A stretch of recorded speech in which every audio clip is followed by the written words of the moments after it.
Let me tell you that there is no way to completely prevent invasions and outbreaks from happening. They serve as a challenge in the game's governing session, and it can go both ways. It can be your benefit, being an alternative source for merits, or as a sign or punishment for something wrong in your kingdom. There are many factors why they could happen, such as game progression. But if they happen too frequently, or even at the same time, that means there's only one conclusion: your kingdom sucks. Your territories are weak, they become soft targets likely due to low defense rate, or the officers guarding it are too few, weak, or exhausted of their army strength. Some people out there are already bitching and wanting nerf to lower the frequency of invasion. Here's the good news: it does not need a nerf, because you already can bring down the frequency of invasion and outbreak, just by getting good at governing.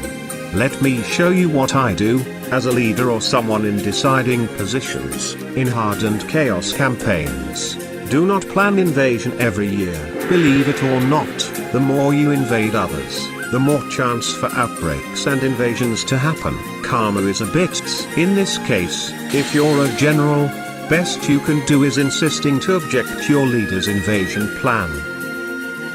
So chill the F down, take at least 2, 3, or even 5 years gap to breathe. In the meantime, you can manage your kingdom, by doing such as, assigning tasks to officers, focus all points into one prioritized subject, or split by half. Station at least 4 officers to guard each territory, best doing it during council so you don't waste a month. Don't forget to replenish their army strength as well. Fortified defense level of territory. That's all. This will lay the foundation for a solid kingdom. Invasion will rarely happen if you're strong, even in later progress. Outside of that, you can do whatever you want. As you lay back, the in-game world goes on. Sometimes, you can be lucky enough to find a way better opportunity that brings you easy win in your next invasion.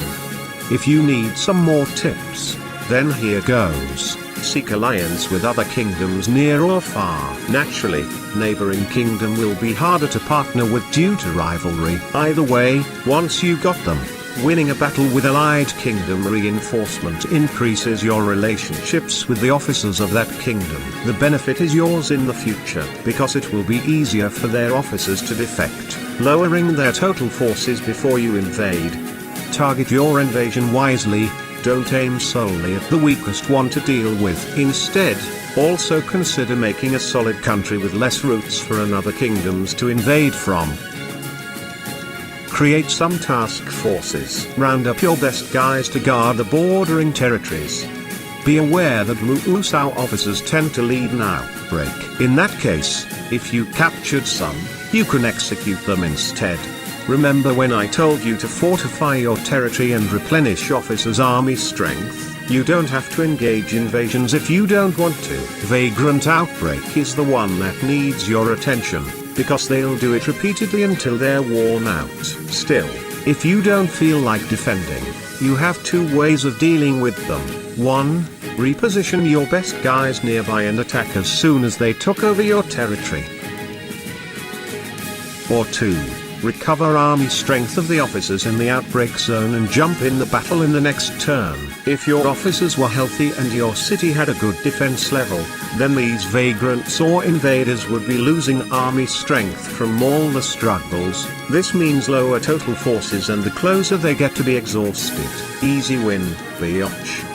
Should shift happened and you had to lose many territories and now you're housing officers more than you could afford, you must kick them out immediately, in order to stabilize your kingdom as fast as possible.